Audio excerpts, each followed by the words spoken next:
New at 4 o'clock, a driver went airborne near Briley Parkway this morning. The SUV crashed into several cars in a parking lot nearby. It happened just off Elm Hill Pike and Briley Parkway at the Holiday Inn.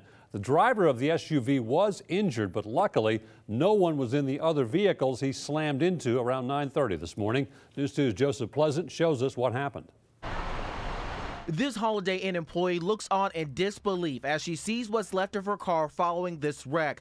She was too upset to speak on camera, but told me she was working on the 14th floor when this Toyota 4Runner came crashing down on her car. Police told me the driver had exited Briley Parkway at Elm Hill Pike and drove through the intersection, then through this field before going airborne and hitting the cars. Police tell us that the driver of the SUV first crashed into the black Ford Explorer and then rolled over, crashing into the Camaro. Metro Police aren't sure what caused the driver to crash.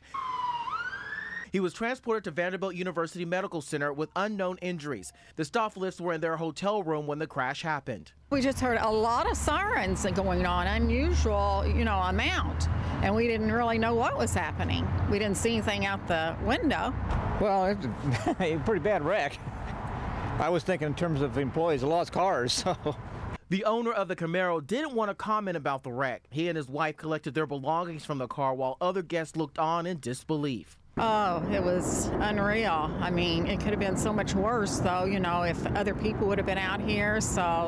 But I mean, it just looked terrible, the cars. It'll be something to go home and tell people about what happened, Police did not know if the driver of the Toyota would face any charges. Meanwhile, the owners of the parked cars are figuring out what to do next. The owner of the Explorer told me this car was all she had. In Donaldson, Joseph Pleasant, Nashville's News 2.